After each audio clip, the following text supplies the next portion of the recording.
Amados irmãos em Cristo Jesus, boa noite. A paz de nosso amado Senhor, a sabedoria do Espírito Santo nos conduza nesse estudo de Atos dos Apóstolos. Na sequência, hoje, graças ao Senhor, estamos diante do capítulo 9 de Atos dos Apóstolos, dos versículos do 31 ao 43. Inicialmente, meus irmãos, eu vou fazer a leitura desses versículos e, após tal leitura, algumas considerações preliminares e depois nós entraremos realmente no conteúdo desta noite.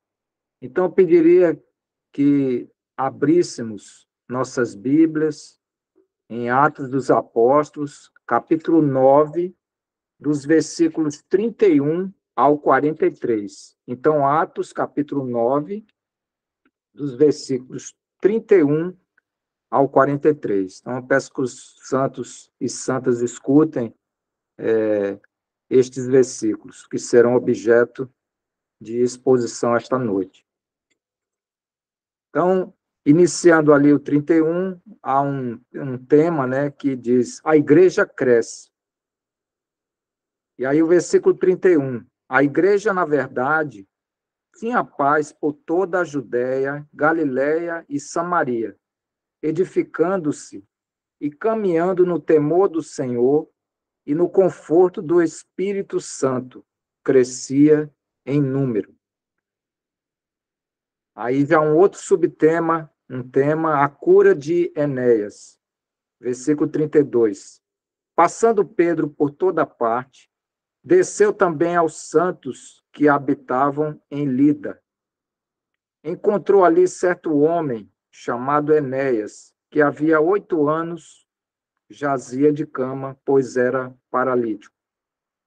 Disse-lhe Pedro: Enéas, Jesus Cristo te cura. Levanta-te e arruma o teu leito. Ele imediatamente se levantou. Viram-no todos os habitantes de Lida e Sarona, os quais teram ao Senhor. E aí um outro título, na sequência, a ressurreição de Dorcas, versículos 36 em diante. Havia em Jope uma discípula por nome Tabita, nome este que, traduzido, quer dizer Dorcas. Era ela notável pelas boas obras e esmolas que fazia. Ora, aconteceu naqueles dias que ela adoeceu e veio a morrer. E, depois de a lavarem, puseram-na no cenáculo. Como Lida era perto de Jope, ouvindo os discípulos que Pedro estava ali, enviaram-lhe 2 homens que lhe pedissem: não demores em vir ter conosco. Pedro atendeu e foi com eles. Tendo chegado, conduziram-no para o cenáculo.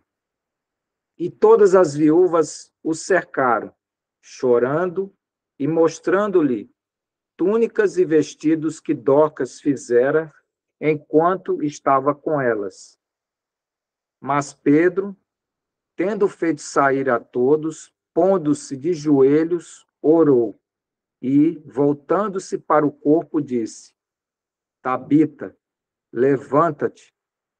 Ela abriu os olhos e, vendo a Pedro, sentou-se. Ele, dando-lhe a mão, levantou-a e, chamando os santos, especialmente as viúvas, apresentou-a viva. Isto se tornou conhecido por toda Jope, e muitos creram no Senhor. Pedro ficou em Jope muitos dias, em casa de um curtidor chamado Simão. Então, esses, meus irmãos, são os versículos aos quais hoje nós teremos a exposição com relação a esse estudo nosso de Atos dos Apóstolos. Mas, como introdução, nós já estamos aqui finalizando o capítulo 9 e vamos, na próxima, isso é o capítulo 10. É importante fazermos uma menção comparativa entre esses dois capítulos. O capítulo 9, que vamos estar encerrando hoje, de Atos dos Apóstolos, e o capítulo 10, que é o capítulo seguinte, ao qual será iniciado na próxima semana, se Deus assim permitir. Em suma, nós vemos como principais acontecimentos nesses dois capítulos uma comparação muito importante. No capítulo 9, nós tivemos a conversão de Saulo, Saulo de Tarso, que os irmãos viram, aquele fariseu realmente intrépido, né? A conversão dele, um implacável perseguidor da igreja. Então, isso nós temos que ter em foco. Capítulo 9, principal ocorrência, a conversão de Saulo. Saulo, como nós vimos naquele diálogo que Ananias, quando apresenta para o Senhor, como está lá no versículo 13, Ananias, porém, respondeu: Senhor, de muitos tenho ouvido a respeito, isso lá no capítulo 9, de muitos tenho ouvido a respeito desse homem, quantos males tem feito aos teus santos em Jerusalém. E para aqui trouxe autorização dos principais sacerdotes para prender a todos que invocavam o teu nome. E o versículo 15, precioso, diz assim: mas o Senhor lhe disse: vai, porque este é para mim um instrumento escolhido para levar o meu nome perante os gentios e reis, bem como perante os filhos de Israel. E o 16, pois eu lhe mostrarei o quanto lhe importa sofrer pelo meu nome. Então, veja que acontecimento maravilhoso nesse capítulo 9, a conversão de um implacável perseguidor em um que será realmente, como diz aqui, o Senhor vai lhe mostrar quanto importa sofrer pelo meu nome e quanto este homem realmente sofreu, pregou e converteu muitos pelo nome dele. Louvado seja o Senhor. Então, nessa semelhança do capítulo 9, nós vamos, quando passarmos na semana que vem para o capítulo 10, nós vamos ver uma outra conversão. Então, enquanto o foco no capítulo 9 é a conversão de Saulo, um implacável perseguidor, nós vamos ver no próximo capítulo, capítulo 10, a conversão de Cornélio, um homem piedoso, um gentio que vemos um coração prostrado diante do Senhor, e que até aquele momento não lhe era possível, até aquele momento, o que ele manifestava diante do Senhor ainda não o trazia para o meio daqueles convertidos. E é importante essa conversão, porque nós vemos que o Senhor, quando instruiu seus discípulos, lá, isso em Atos, capítulo 1, e é importante reproduzir isso, o Senhor disse aos seus discípulos, em Atos, capítulo 1, versículo 8, nós já vimos, mas é importante trazer essa consideração. O Senhor disse a eles lá em Atos 1, 8, mas recebereis poder ao descer sobre vós o Espírito Santo, e sereis minhas testemunhas, tanto em Jerusalém, como em toda a Judéia e Samaria, e até os confins da terra. Então, o propósito do Senhor é que toda a terra pudesse ser alcançada pelo Evangelho. Não haveria mais essa questão de reduzir apenas aos judeus esse caminho de estar com Deus, mas a todos aqueles que tivessem um coração para o Senhor. Então, maravilhosa essa conversão de Cornélio, porque o Senhor faz cumprir sua palavra. Realmente, a expansão do Evangelho começaria em Jerusalém, como nós já vimos, estendendo a toda a Judéia e Samaria. E isso, até então, nós vimos acontecer. E agora há um passo a ser dado, que é o passo em que os gentios agora serão também convertidos. Isso cumprindo o que o próprio Senhor diz. Então, louvado seja o Senhor por isso. E aí, e também é importante dizer que entre essas duas conversões, a conversão de Saulo, vista no capítulo 9, e a conversão de Cornélio, esse gentio, que vamos ver a partir da semana que vem, se o Senhor assim permitir, entre essas duas está o texto que nós vamos estudar hoje. Então, no texto de hoje, que trata da questão do crescimento da igreja, a paz que deve haver na igreja nesse momento, não é um momento de perseguição, Já vamos ver daqui a pouco que houve necessidade de uma perseguição, como estava lá descrito no capítulo 8 de Atos dos Apóstolos, a perseguição que se levantou, e é importante se falar que aquela perseguição ela é um similar do vento com relação à semente. Sem o vento, realmente, a semente não pode deixar ir aquela planta.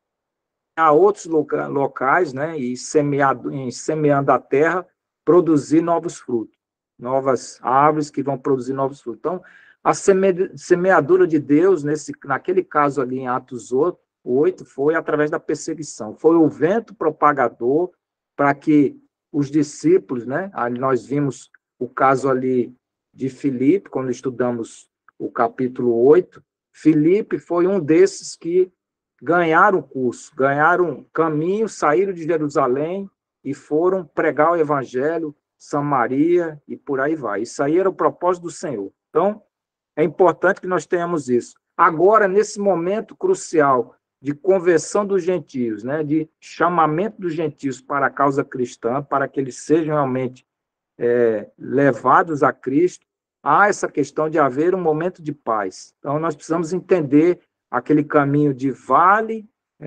montanha e vale, né? Ora perseguição, ora alívio, ora paz. Então, isso faz parte do processo de Deus para a propagação do seu evangelho. Isso é muito maravilhoso.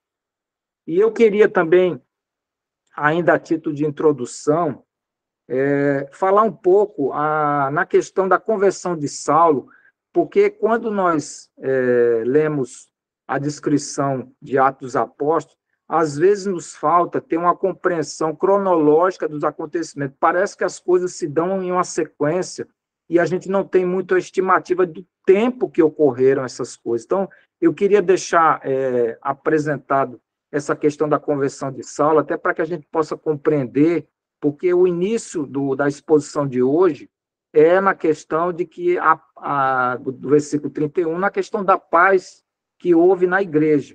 Mas isso tem algo a ver com a questão lá de Saulo de Tarso, quando ele é convertido. Então, o motivo pelo qual eu vou fazer essa exposição de Saulo, no tempo dele de conversão, vai nos dar luz com relação a essa questão dessa paz que a igreja teve, para que o processo agora de alcance aos gentios pudesse acontecer da melhor forma. Então, eu queria tomar como base o que se encontra lá no versículo 19 de Atos, capítulo 9, que lá diz assim, isso lá quando Saulo de Tarso foi convertido. Os irmãos se lembram que ele foi batizado, e antes até de falar nisso, eu fico muito feliz de uma coisa que se encontra aqui nesse texto, da visita de Ananias a Saulo de Tarso. Isso se encontra lá, deixa eu só pegar aqui qual é o... Respondeu o Senhor, de muitos tem... não. Então, Ananias, isso, está no versículo 17. Eu acho lindo o que está aqui. Diz assim, no versículo 17 do capítulo 9 de Atos dos Apóstolos. Então, Ananias foi, quando ele recebeu aquela ordem do Senhor, né, ele obedeceu e foi batizar Saulo de Tarso. Mas veja como é interessante, lá diz assim, então Ananias foi e entrando na casa, impôs sobre ele, Saulo de Tarso, as mãos, dizendo, Saulo, irmão. Meus irmãos, como isso aqui é lindo. Ananias ainda não tinha, né, batizado, nem aquelas coisas que a gente hoje só considera alguém irmão, depois que batiza, converte-se tudo. Mas vejam a questão de um coração obediente à vontade de Deus, sabendo que Deus escolheu esse vaso e que, por Deus escolher esse vaso, Ananias o considera um irmão. Mesmo antes daqueles acontecimentos que nós julgamos normais, que a pessoa é batizada, é colocada dentro de um local de reunião. Então, isso tem que nos tocar. Veja a simplicidade de Ananias, a questão do acolhimento de Ananias em relação a Saulo de Tarso. E olha que Saulo de Tarso não é uma pessoa que jamais chamaria ele de irmão, porque o que Ananias, quando ele relata para o Senhor, fala a respeito de Saulo, é que ele era um perseguidor. Mas, Senhor, como é que pode? O Senhor vai fazer isso?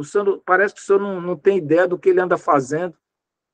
E Ananias ele é tão tocado por essa conversão que Deus vai fazer em Saulo, que ele chama Saulo de irmão. Isso precisa nos constranger, porque muitas vezes a gente é cheio de formalidade com as pessoas, a gente acha, será que eu posso chamar fulano ou ciclano de irmão? E veja, Ananias, diante desse implacável perseguidor, diante do que Deus disse para ele chega diante de Saulo e chama Saulo de irmão. Que a gente possa ter esse mesmo coração de Ananias, mesmo ponderando, mesmo achando que não é digno, mas ao ouvir as coisas que o próprio Senhor disse, ele prontamente obedece e já trata Saulo como irmão. Isso é louvado. Então, naquilo que eu estava falando, vamos lá para o versículo 19. No versículo 19, que vai aquela exposição que eu disse antes, com relação à questão da conversão de Saulo, e o tempo que levou para Saulo ser realmente utilizado pelo Senhor. Isso aí nós precisamos ter essa compreensão. Então, o 19 diz assim, e depois de ter se alimentado, sentiu-se fortalecido. Então, permaneceu em Damasco alguns dias com os discípulos. Meus irmãos, nessa questão, nós precisamos seguir uma sequência, porque a gente pensa que Saulo, logo, já está pregando em Damasco, que é o que vem logo no versículo 20. E não foi assim. Nós precisamos fazer um salto aqui, do versículo 19, nós precisamos ir a Gálatas, capítulo 1, para a gente ter uma ideia da dimensão de que essa conversão de Saulo, claro, ele foi convertido, mas a questão do aprimoramento de Saulo não é instantâneo. Como sabemos, nós somos convertidos, aí começa um processo em que nós vamos amadurecendo. Não é instantâneo. Saulo creu no Senhor, claro, mas, assim, precisa de um processo de amadurecimento. E Gálatas dá conta disso. O próprio Paulo vai relatar isso. Então, em Gálatas, se eu só abrir aqui, Gálatas, capítulo 1,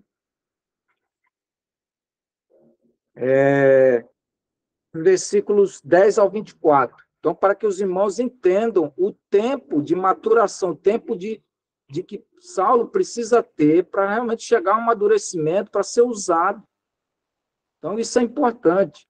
Então, vamos lá, Gálatas 1, do 10 ao 24, diz assim, porventura procuro eu agora o favor dos homens ou de Deus, ou procuro agradar a homens? Se agradasse ainda a homens, eu pediria que os irmãos abrissem, por gentileza, lá em Gálatas, capítulo 1, e vou fazer a leitura, vou repetir, né? Do 10, Gálatas, capítulo 1, do 10 ao 24. Então, diz assim, o 10, porventura procuro eu agora o favor dos homens ou de Deus, ou procuro agradar a homens? Se agradasse ainda a homens, não seria servo de Cristo.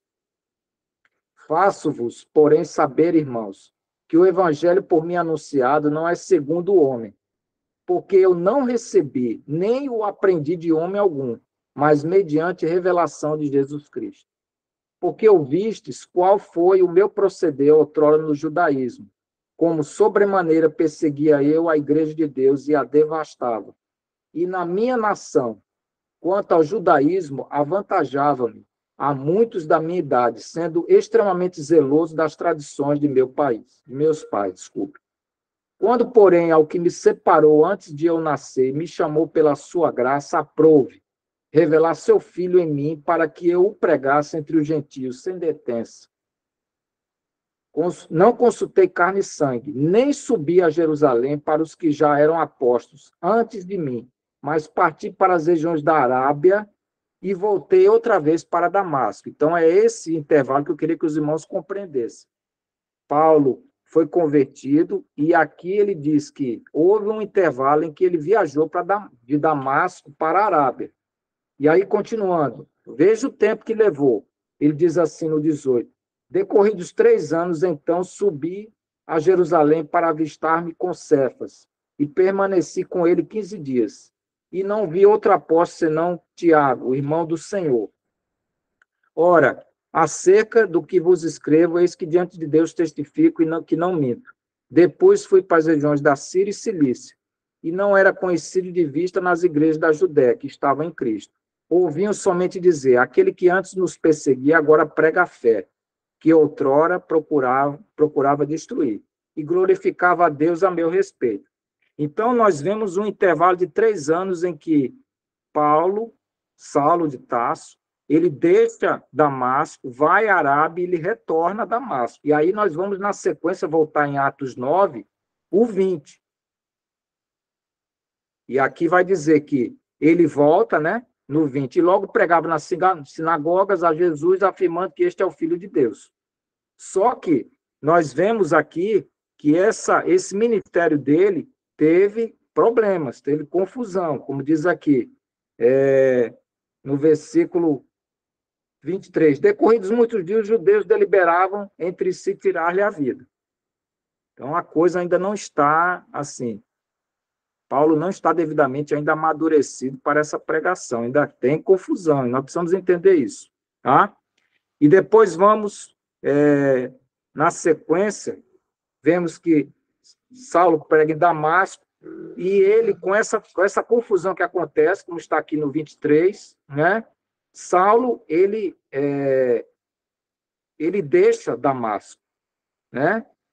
E aí ele vai a Jerusalém, e os irmãos sabem disso. Chega em Jerusalém, ele também arruma confusão, como está lá no versículo 29.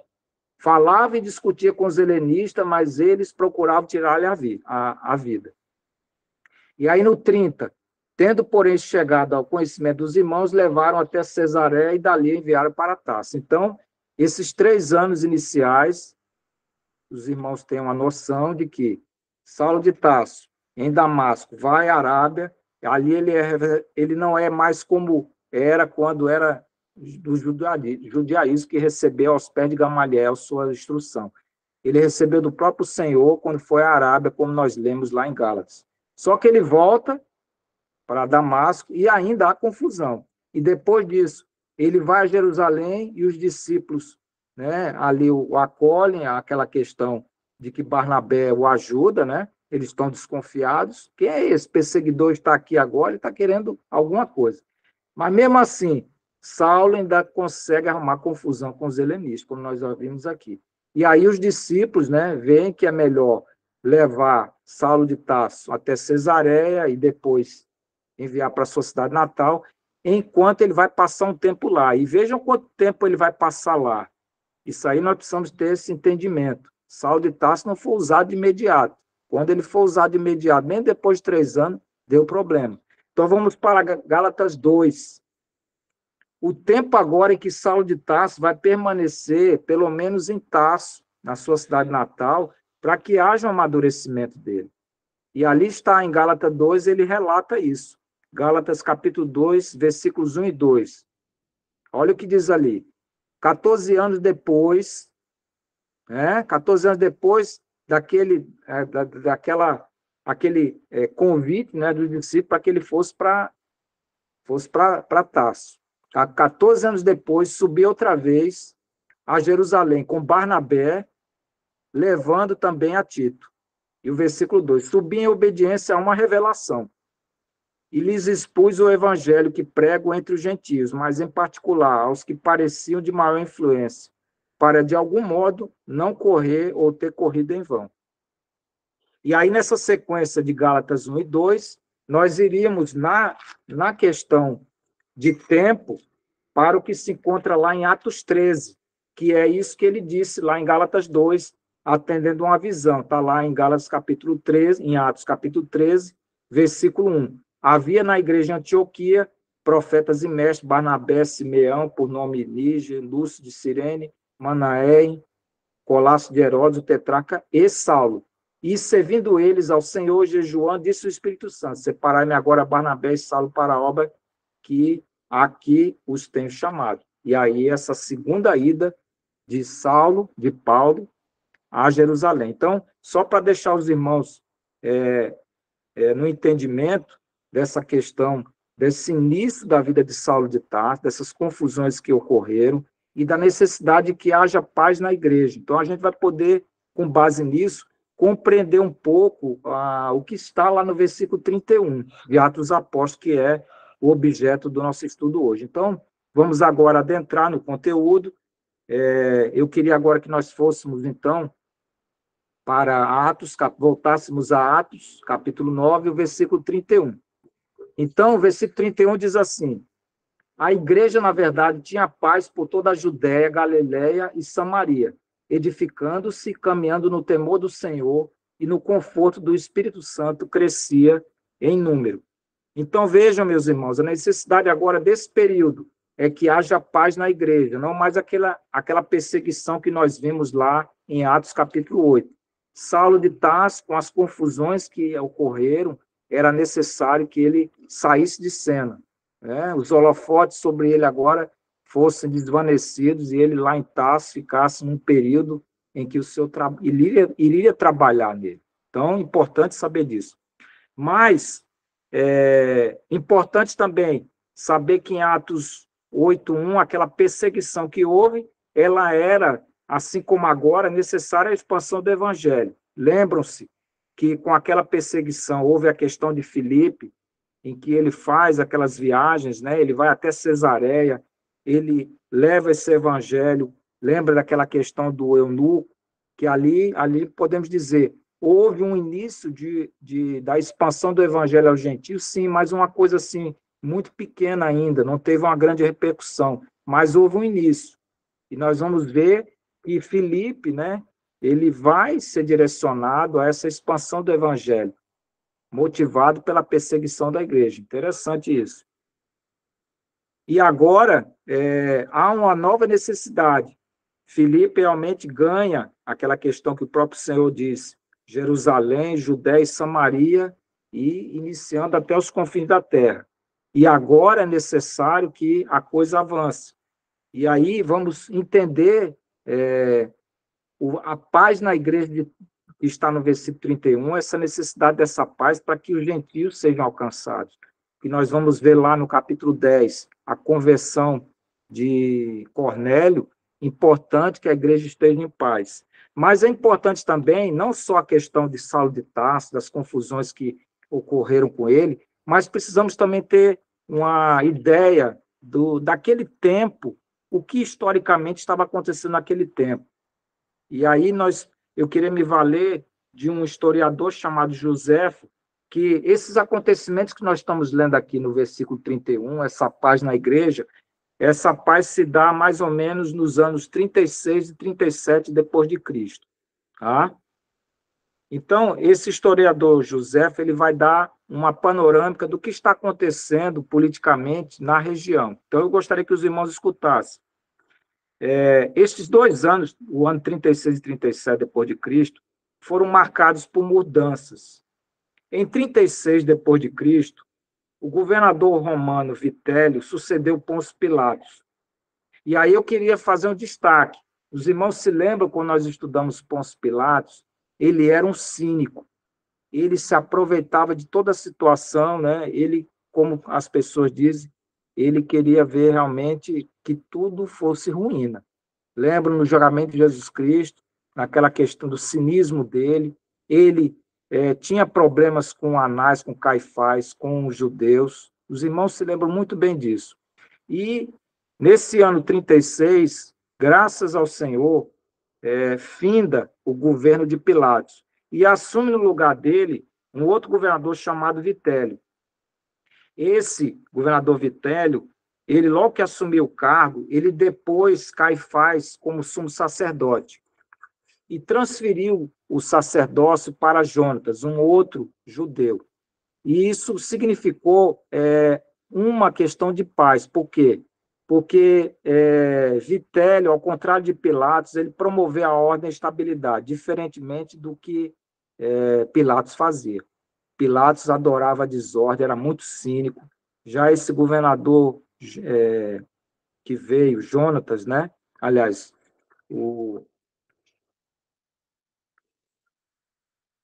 esse governador novo que chegou, Vitélio, e foi substituído por um outro um ano depois, chamado Jonatas, ele veio realmente trazer paz a essa região. Então, aqueles conflitos religiosos que tinham, esse novo governador, ele tentou aplacá-los. Então, vemos, assim, toda a instauração de um ambiente de ordem para que houvesse paz na igreja naquele período. É importante que nós tenhamos essa noção. Então, falei um pouco desse governador, que veio, né, que tirou aquele ambiente de rixa que havia entre os judeus, Pilatos, né, a perseguição de Anás e Caifás com relação à igreja, escolhendo um novo sumo sacerdote, a paz se instaurou. E no ano 37 depois de Cristo, houve outro acontecimento também. O imperador romano Tibério morreu e foi sucedido por Calígula.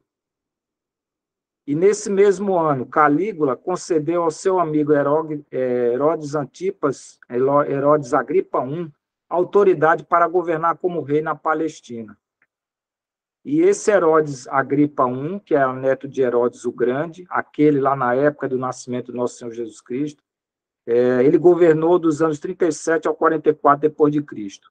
E os irmãos se lembram desse rei, que ele foi ferido pelo anjo do Senhor e teve uma morte trágica. Isso se encontra lá em Atos, capítulo 12, versículo 23.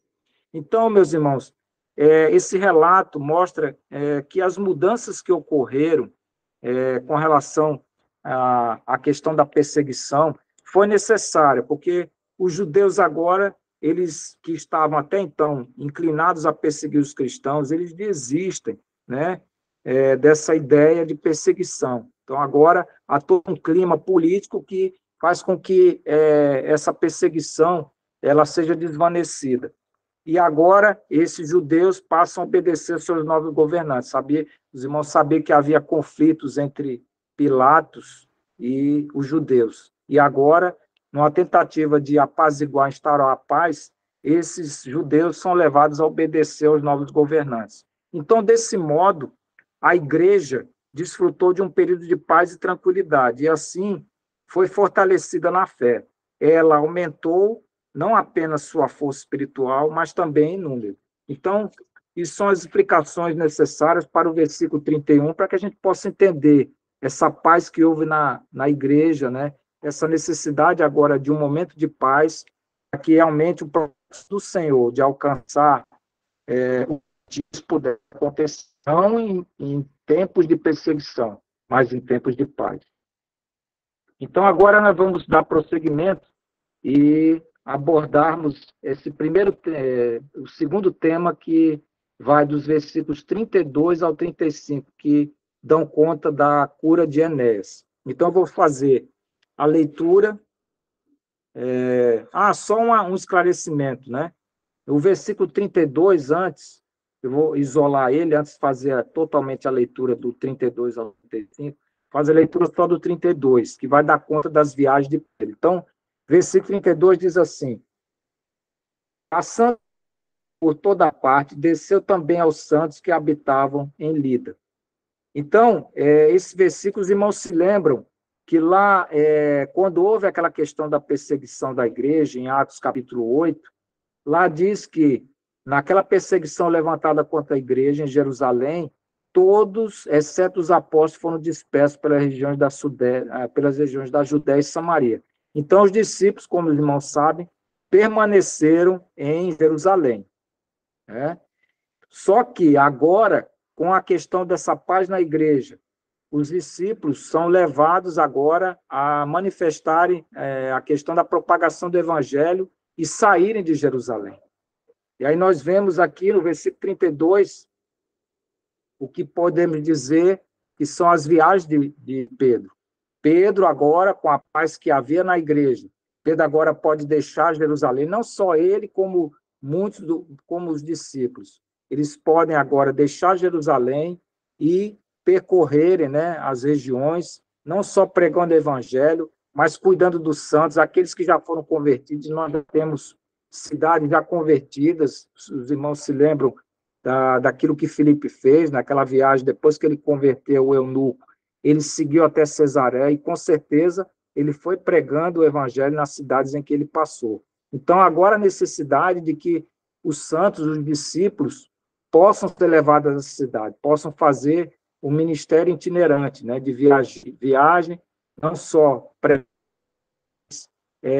conduzindo os santos que já estão lá, já foram convertidos, né? Então, o 32, que nós lemos, fala que Paulo, em suas viagens, né, aí Lucas aqui não relata onde ele viajou para outras cidades, mas sabemos que ele deve ter percorrido cidades da Samaria e outras cidades que já havia realmente um testemunho do Senhor. E ele aqui, Lucas, né, faz menção a que ele está em Lida. Lida, meus irmãos, é uma cidade que fica a cerca de 40 quilômetros de Jerusalém. E é justamente no caminho que Filipe seguiu quando outrora partiu no tempo daquela perseguição que houve em Atos, capítulo 8. Então, Pedro está nessa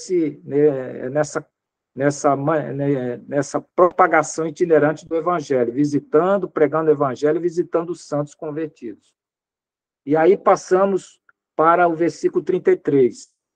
Vou ler dele, do 33 ao 35, que vão dar conta da cura de Enéas. Encontrou ali certo homem chamado Enéas, que havia 8 anos jazia de cama, pois era paralítico. Disse-lhe Pedro: Enéas, Jesus Cristo te cura, levanta-te, arruma o teu leito.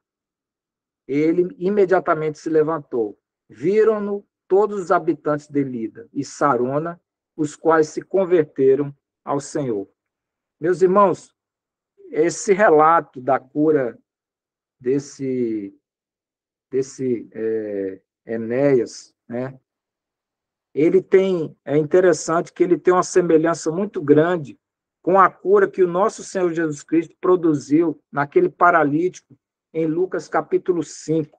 Eu pediria que nós abríssemos, porque esses dois momentos que Pedro vai fazer em termos de cura milagrosa, a cura que ele procede em Enéas, né, esse paralítico, e depois a ressurreição de Dorcas, tem grande semelhança com o próprio ministério do Senhor Jesus Cristo.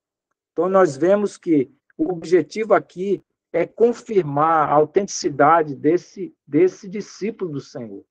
Então, vamos ver que tanto a cura que Pedro procede, isso tudo em nome de Jesus Cristo, não é cura em nome de Pedro, mas cura pelo nome santo de Jesus Cristo.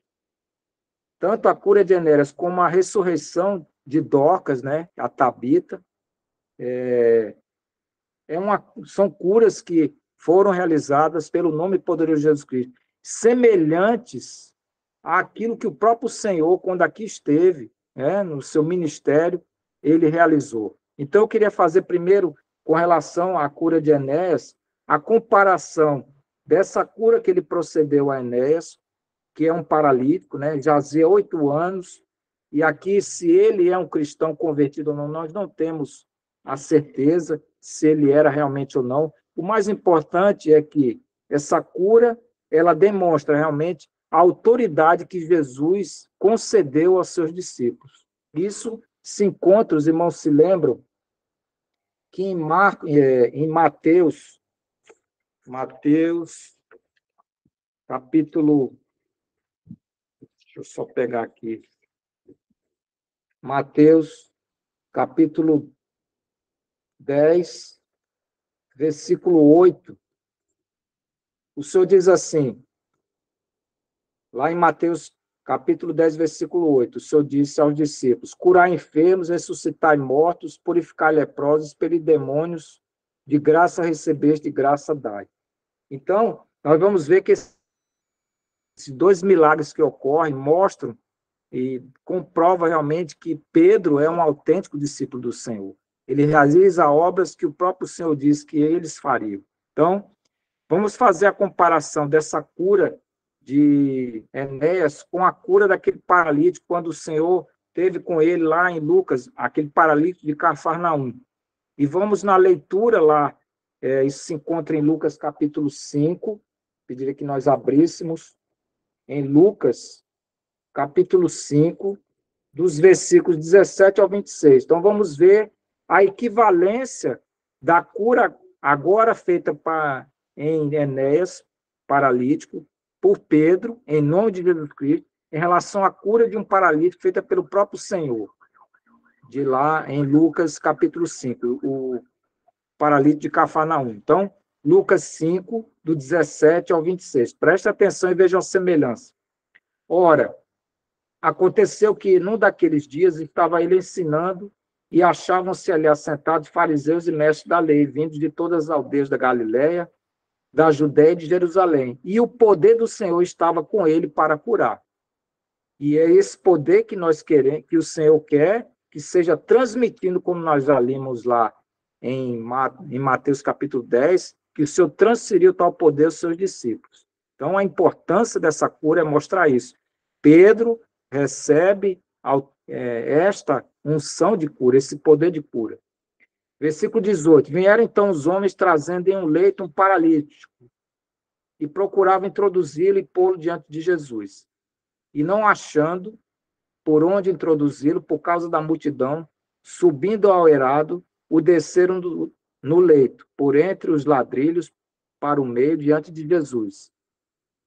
Vendo-lhes a fé, Jesus disse ao paralítico: Homem, estão perdoados os seus pecados. E os escribas e fariseus arrazoavam, dizendo: Quem é este que diz blasfêmias? Quem pode perdoar pecados senão Deus? Jesus, porém, conhecendo os pensamentos, disse-lhes: Que arrazoais em vosso coração? Qual é mais fácil dizer: Estão perdoados os teus pecados, ou levanta-te e anda? Mas para que saibais que o Filho do Homem tem sobre a terra autoridade para perdoar pecados, disse ao paralítico: Eu te ordeno, levanta-te, toma o teu leito e vai para casa. Imediatamente se levantou diante deles e, tomando o leito em que permanecera deitado, voltou para casa, glorificando a Deus. Todos ficaram atônitos, davam glória a Deus e, possuídos de temor, diziam: Hoje vimos prodígio. Então, no versículo 2, no versículo 26, né, vemos o acontecimento dessas Enéas que Pedro faz em nome de Jesus Cristo. Também da mesma forma que está no versículo 26. Todos ficam atônitos, dão glória a Deus, possuídos de temor, viram prodígios, são convertidos. Então, vejam a semelhança, e tal cura demonstra realmente que aquela autoridade do Senhor foi concedida aos seus discípulos, está com Pedro. Isso fortalece a igreja. Isso faz com que aumente o número de convertidos. Então, veja como necessário, essa cura tem um aprofundamento muito maior do que apenas curar, tirar um paralítico de uma condição, mas levar aquelas pessoas à conversão, levá-las a entender que Jesus Cristo poderosamente fez curas, milagres, ressuscitou mortos. Os discípulos, no caso aqui Pedro, recebe tal autoridade, aqui demonstra que tal autoridade encontra-se nele. Louvado seja o Senhor, meus irmãos.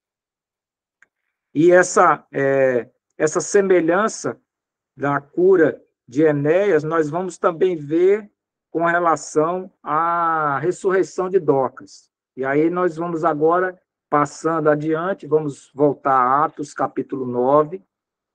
Vamos agora tratar de um outro milagre, de muito maior profundidade. Esse a gente vai deter um tempo maior, que vai dar conta da ressurreição de Dorcas. E é interessante também demonstrar que, da mesma forma que Pedro, né, nós já tínhamos visto lá em Atos capítulo 3, quando Pedro cura aquele coxo, né, ele usa o nome de Jesus, aquela cura maravilhosa, ela aqui também se manifesta. É importante isso, mostrando que Pedro realmente ele é encontrado nele, que ele é aquele que o próprio Senhor tinha dito, que eles estariam realmente com autoridade para proceder essas curas. Então, isso é importante nessa questão de que as pessoas sejam convertidas. Então, agora nós vamos tratar da questão da ressurreição de Dorcas, né? A Tabita, Dorcas, no caso, o nome dela em grego, o nome dela em aramaico era Tabita. Então, vamos fazer a leitura, então, que dá conta da ressurreição de Dorcas. Versículos 36 até o 42. Então, na sequência. Havia em Jope uma discípula por nome Tabita, nome este que traduzido quer dizer Dorcas. Ela era notável pelas boas obras e esmolas que fazia. Aqui eu só queria fazer novamente uma intervenção. Todas essas pessoas pelas quais Por exemplo, quando Pedro passa lá em Lida, né? E encontra algum grupo de cristãos, encontra aquele grupo de cristãos. E agora em Jope, né? Que aqui vai dar conta de uma outra discípula. Essas pessoas, precisamos nos lembrar que foi quando Filipe, né? Que naquele tempo da perseguição, ele avançou até Cesareia, ele passou com certeza nessas cidades e converteu essas pessoas. Então, Pedro está visitando aqueles que foram convertidos quando da passagem de Filipe. Então, tem essa irmã preciosa, né? Uma discípula de nome Tabita, nome esse traduzido quer dizer Docas, ela era notável pelas boas obras e esmolas que fazia. Estou continuando. Ora, aconteceu naqueles dias que ela adoeceu e veio a morrer. E depois de a lavarem, puseram-na no cenáculo. Como Lida era perto de Jope, ouvindo os discípulos que Pedro estava ali, enviaram-lhe 2 homens que lhe pedissem: não demores em vir ter conosco. Pedro atendeu e foi com eles. Tendo chegado, conduziram-no para o cenáculo. E todas as viúvas o cercaram, chorando e mostrando-lhe túnicas e vestidos que Dorcas fizera enquanto estava com elas. Mas Pedro, tendo feito sair a todos, pondo-se de joelhos, orou. E voltando-se para o corpo, disse: Tabita, levanta-te. Ela abriu os olhos e, vendo a Pedro, sentou-se. Ele, dando-lhe a mão, levantou-a e, chamando os santos, especialmente as viúvas, apresentou-a viva. Isto se tornou conhecido por toda a Jope, e muitos creram no Senhor.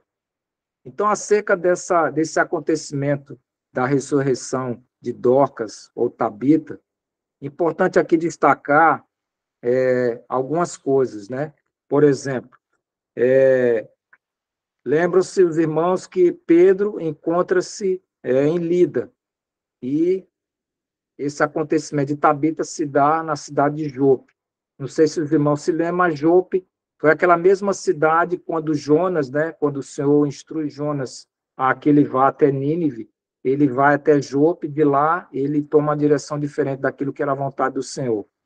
Esse Jonas, precisamos fazer uma ligação agora, porque nós vamos ver lá depois com relação a esse novo direcionamento do Senhor para chegar até o centurião Cornélio, que está lá em Cesareia. Pedro está em Jope, e agora, diferentemente de Jonas, ele é obediente e agora vai fazer a vontade do Senhor e vai acontecer algo que vai realmente levar à conversão dos gentios, né? Então, é importante essa pontuação de que Jope, em outrora, né, no Antigo Testamento, foi aquela cidade onde Jonas recebeu o encargo, foi a primeira cidade onde se deslocou, mas ele não obedeceu a ordem que o Senhor havia dado para ele ir a Nínive. E agora Pedro está ali, e ele mesmo, alguma coisa que ele tinha resistência, como nós vamos ver, ele obedece e vai até Cesareia e encontra-se com Cornélio e se dá a conversão dos gentios. Louvado seja o Senhor por isso. Então, meus irmãos, com relação à questão da ressurreição de Dorcas, nós precisamos tocar em algumas coisas importantes, porque esse feito de Pedro ressuscitar Dorcas, como mesmo no caso de Enéas, né, todo esse evento é feito pelo nome de Jesus Cristo. Não é Pedro que tem esse poder, mas isso, pelo nome da autoridade de Jesus Cristo, isso ocorre.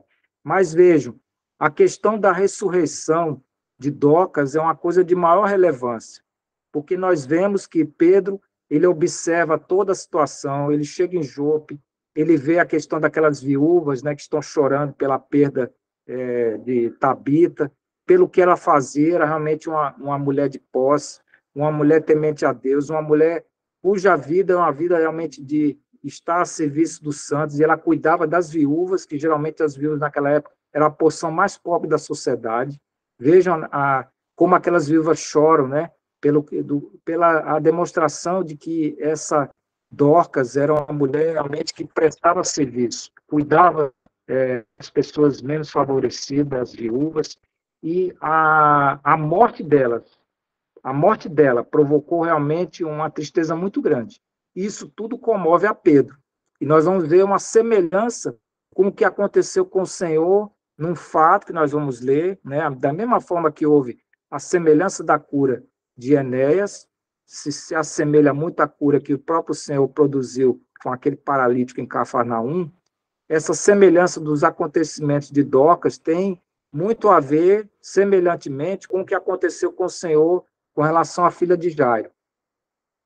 E aqui, meus irmãos, é o próprio Pedro, não é o Senhor Jesus Cristo que tem o dom da vida de ressuscitar. Aqui é Pedro, e que ele precisa ter realmente uma unção para ver se é o que é para se fazer num caso desse. E nós vemos aqui, no próprio versículo 41, no versículo 40, diz assim: mas Pedro, tendo feito sair a todos, pondo-se de joelhos, orou, e voltando-se para o corpo, disse. Então, essa questão de Pedro ali, tirar as pessoas do ambiente e orar ao Senhor, ele precisa escutar o que o Senhor quer. O que o Senhor quer dessa situação? Realmente, pranto, uma pessoa realmente que viva, ela produzia muito, cuidava das viúvas. Pedro precisa ver diante do Senhor o que fazer numa situação dessa. Então, veja a dependência de Pedro em relação àquilo que era necessário fazer. Ele foi comovido, né? Os santos foram buscar ele, né? Como nós vimos nesse relato, foi levado 2 homens que foram de Jope até Lida. Por quê? Esses homens convertidos no Senhor, eles sabiam que Jesus Cristo operou milagres, ressurgiu mortos, fez ressurgir mortos, como foi o caso de Lázaro. Então, eles tinham uma certa crença de que era possível Pedro, né, como discípulo do Senhor, sabendo que o Senhor outorgou tal poder a ele, ele poderia também ressuscitá-lo. Então, vejam que tudo isso acontece, Pedro realmente precisa diante do Senhor para saber o que fazer nessa situação. E nós vemos a dependência do Senhor, de Pedro em relação ao Senhor, para o que ali ele deve fazer. E aí eu queria trazer agora a semelhança desse acontecimento, da ressurreição de Dorcas, né, em relação ao que o Senhor fez lá no episódio de Jairo. Então, nós vamos para Marcos, capítulo 5. Marcos, capítulo 5, que é o melhor relato dessa ressurreição da filha de Jairo, do 17. Aliás, nós vamos fazer uma leitura que vai pular. Marcos capítulo 5, do 21 ao 24. Então, nós vamos ler um ato semelhante feito pelo próprio Senhor com relação à ressurreição dos mortos. E nós vamos ver essa semelhança da mesma forma que houve lá com Enéas. Então, em Marcos 5, inicialmente os versículos do 21 ao 24, diz assim: tendo Jesus voltado, Marcos 5, do 21, vou só ver se eu estou na posição certa. Isso. Tendo Jesus voltado no barco para o outro lado, afluía para ele grande multidão, e ele estava junto do mar. Eis que se chegou a ele um dos principais da sinagoga, chamado Jairo, e vendo, prostrou-se a seus pés. E insistentemente lhe suplicou: minha filhinha está à morte. Vem, impõe as mãos sobre ela, para que seja salva e viverá.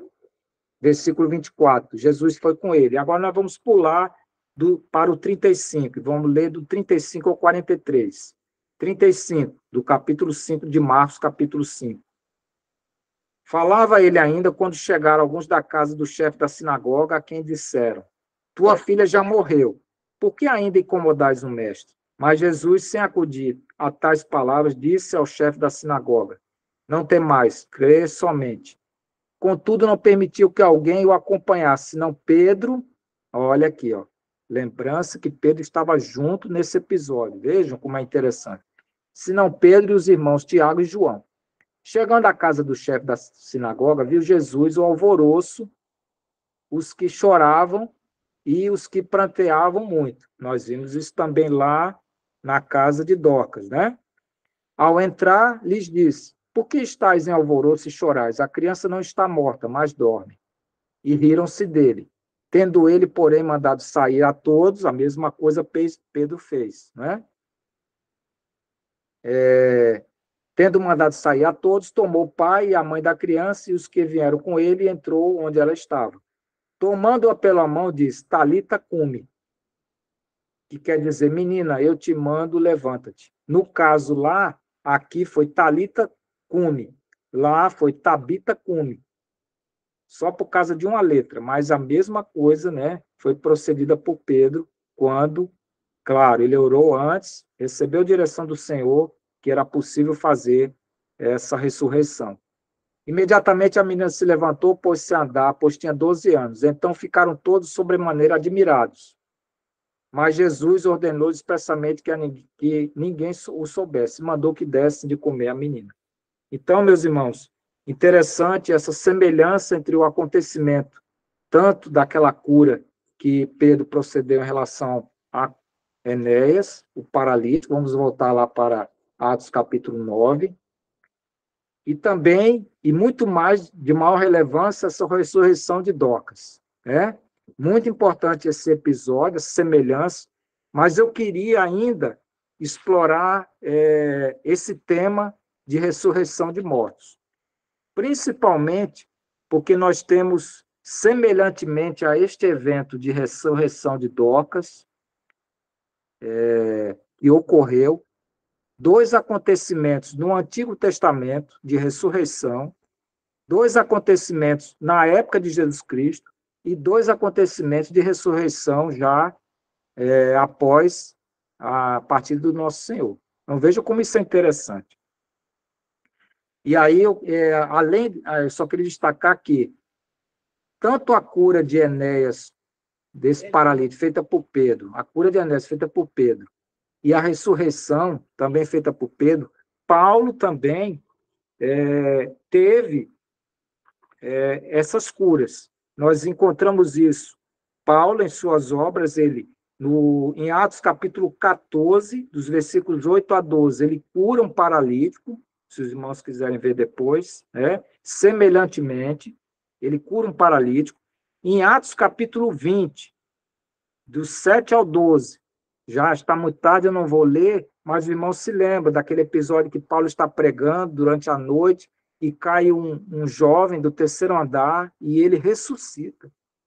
Então, da mesma forma, é aquela questão de autenticidade do ministério. Tanto Pedro como Paulo são confirmados em autenticidade de que eles realmente poderiam ressuscitar mortos. E vejam que nós vamos trazer agora um conteúdo que mostra que essa questão de ressurreição de mortos, nós temos dois episódios no Antigo Testamento, dois episódios pelo Senhor Jesus Cristo em sua vida terrena, e duas ressurreições após a partir do nosso Senhor Jesus Cristo. Então, vamos lá. Dois profetas, Elias e Eliseu, todos eles dois vivenciaram situações como essa, de ressuscitar mortos. E aí eu queria voltar, né? E aí é importante, porque nesses dois profetas há também a questão de autenticar o ministério profético deles. Essas duas ressurreições de mortos, elas servem para glorificar o nome de Deus, como vimos, mas também para autenticar poder e autoridade desses homens em relação ao seu ministério profético. E isso é importante nós destacarmos. Então, vamos lá no episódio de Elias. Elias, o que ele fez, né? Ele curou, os irmãos se lembram, ele ressuscitou aquele filho daquela mulher, da viúva de Serepta. Isso se encontra lá em 1 Reis, capítulo 17. E aí não vou ler todo o conteúdo, mas vou destacar alguns versículos. Seria 1 Reis, os irmãos podem abrir se quiserem, capítulo 17. Esse acontecimento vai dos versículos de 8 até o 24. Então, eu queria só destacar, os irmãos já conhecem aquela questão da viúva de Serepta, né? Que Elias é levado até ela, né? Aquela questão de que ela o alimenta, né?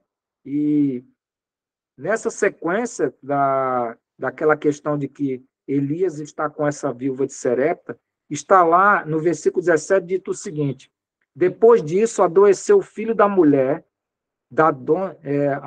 desculpe, depois disso adoeceu o filho da mulher, da dona da casa, e a sua doença se agravou tanto que ele morreu.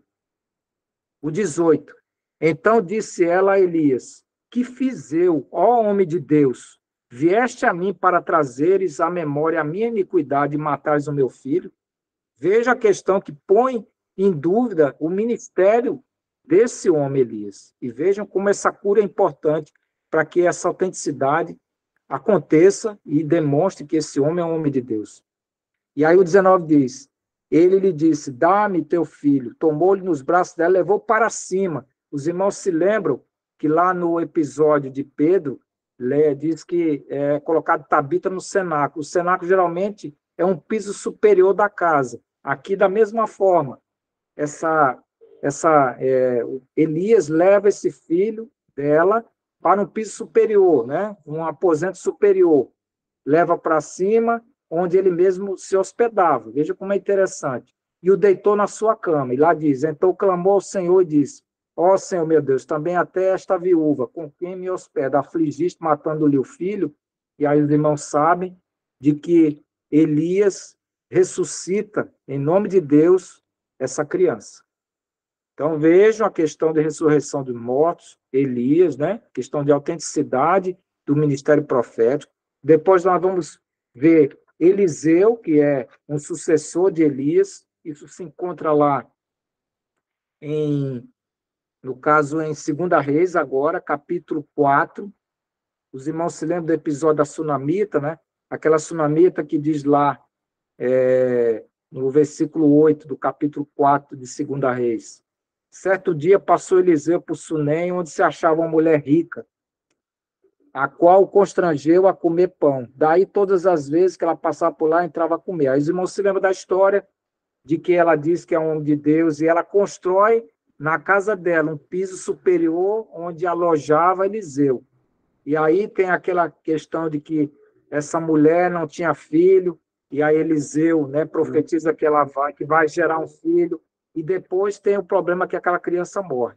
E aí, olha o problema do testemunho. Essa mulher, da mesma forma que a mulher de Serepta, né, vai questionar como é que acontece tudo isso e esse filho prometido morre. E aí nós vemos da mesma forma que Eliseu ressuscita essa criança, né? E aí passamos esses 2 episódios de cura de mortos, vemos os 2 episódios de cura pelo próprio Senhor, na questão da filha de Jairo, depois em Lázaro. Os irmãos se lembram de Lázaro, né? Aquela questão que o Senhor deixou passar 4 dias, aquela comoção pela perda de Lázaro. O Senhor ressuscita Lázaro, né? E agora nós estamos vendo no Novo Testamento, né? Pós Jesus Cristo, após sua ascensão, duas ressurreições de mortos. Isso é muito interessante, meus irmãos. Eu não quero fechar a questão e dizer assim, não ocorrerá mais ou ocorrerá. Não é essa questão. Mas vejam que nós temos lá que nada de novo, tudo já foi um dia. Veja como o Senhor ele tem um primor por esses acontecimentos, né? Não vem de uma hora para outra. Isso se baseou ali em Elias e Eliseu. O próprio Senhor manifestou essa questão de cura de ressurreição de mortos. E aqui estamos diante de Pedro, fazendo tal milagre, e depois também vamos ver que Paulo também consegue, pela obra do Senhor, autenticando realmente esse ministério que lhe foi concedido, essa cura. Mas vejam que tudo isso é debaixo de orientação, tudo isso é debaixo do temor no Senhor, tudo isso é embaixo da sabedoria do que o Espírito Santo quer para aquele momento. Então, eu gostaria de deixar muito bem essa exposição. E aí, agora, passarmos ao último versículo do estudo de hoje, que é o que se encontra lá, voltando, né? Vamos voltar agora em Atos capítulo 9, o último versículo de hoje, que é o versículo 43, que ele tem uma coisa aqui muito interessante, né?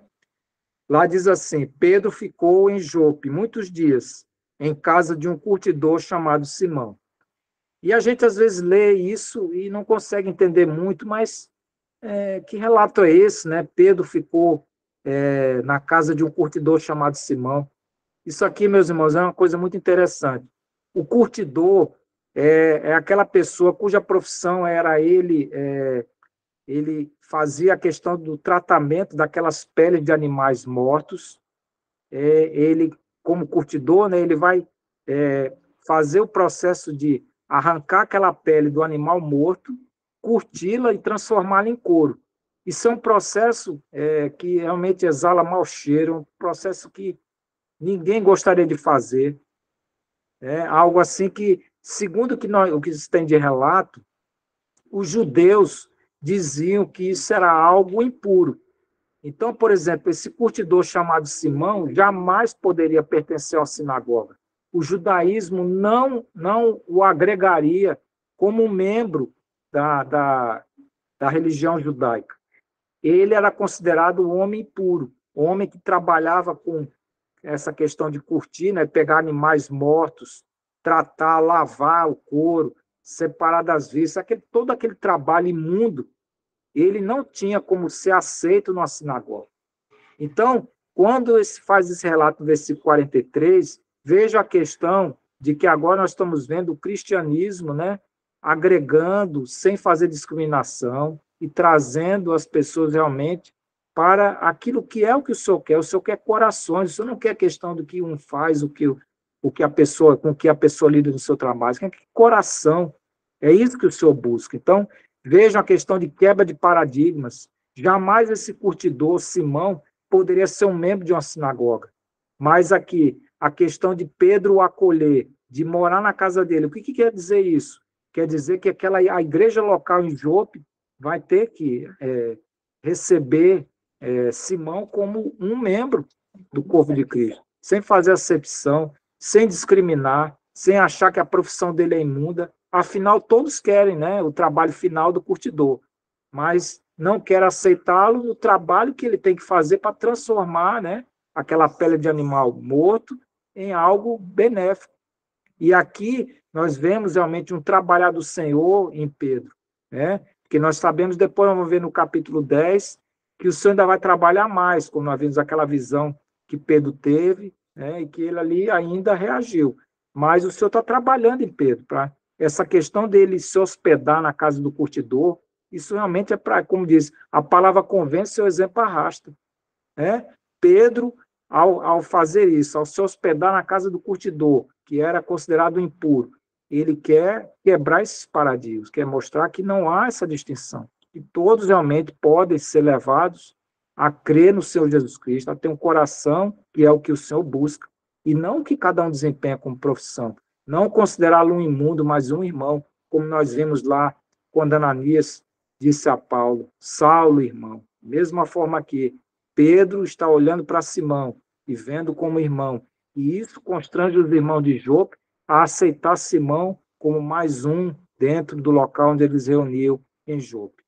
Então, meus irmãos, são essas as considerações, que o Senhor abençoe e ilumine, que nós possamos realmente ter esse coração, assim como Pedro, assim como Saulo de Tarso, assim como Ananias, e que o Senhor nos leve a cada vez mais estarmos com o coração realmente como Ananias fez, chamar Saulo de Tarso como irmão.